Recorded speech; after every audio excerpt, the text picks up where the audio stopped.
guys, I have a super fun YouTube series planned for you starting today, lasting for the next 9 days. So I have 10 videos total where I'm going to be giving you guys one tip to not just survive the holidays, but actually thrive during this holiday season. You're gonna feel amazing, you're gonna feel your body right, you're gonna work in some treats, and you are gonna do awesome this holiday season at maintaining your weight or whatever it is that your fitness goal may be, okay? So we're gonna get started today with the first tip, and it has to do with structuring your lifting workouts for results.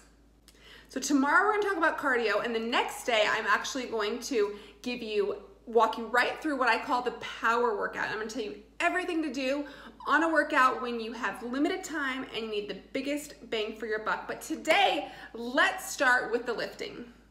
Okay, so I get it. This time of year is like super duper crazy, and sometimes you just don't have a lot of time, right? So it can be super hard to get up early in the morning. I know, I do it myself.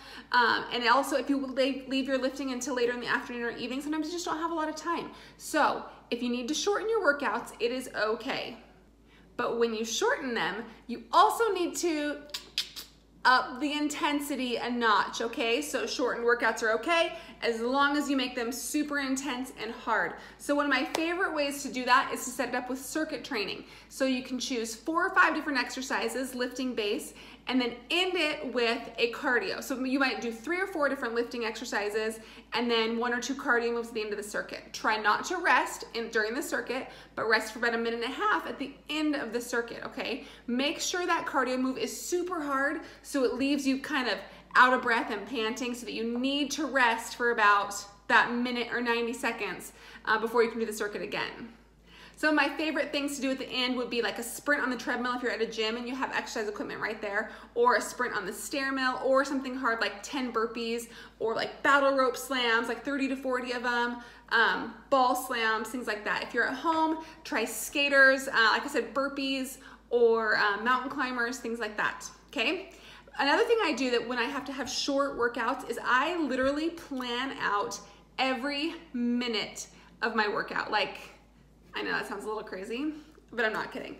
I'll plan out like, okay, I've got a 5-minute warm-up. Actually, I'm short on time. I'm gonna do a 3-minute warm-up. Okay, so I've got a 3-minute warm-up. I've got 25 minutes of circuits, and then I have 5 minutes to go to the bathroom, fill up my water bottle, head over to the treadmill, and do 15 minutes of sprints on the treadmill, 3 minutes out to the car, bada bing, bada boom, I'm in and out. Okay, when you do that, you are timing your rest periods, you're timing everything at the gym. You don't stop to talk. Put your hat on, put it down a little bit, put your big headphones on. You're not there to socialize, you're there to get in your awesome workout, and get out.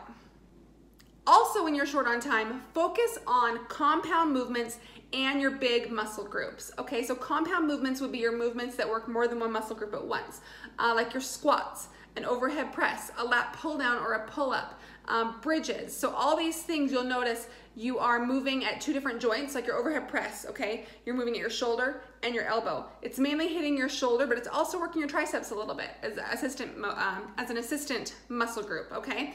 Your pull downs, your lat pull downs are also utilizing your biceps as assistants. Your squats, you're hitting your whole lower body, your quads, your hamstrings, and your glutes, okay? So focus on those compound movements first. Then if you have time, add in those single joint accessory movements like your leg curls, your leg extensions, your bicep curls, your lateral raises, things like that, okay?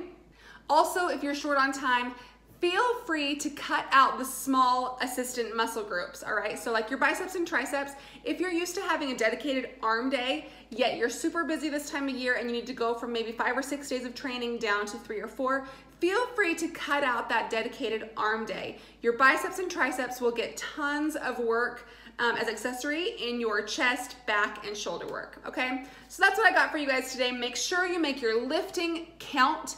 Tomorrow we're gonna talk about cardio, so make sure you stick around. Hope you guys like this series. Give my channel a thumbs up and a like and subscribe, and I will see you guys tomorrow.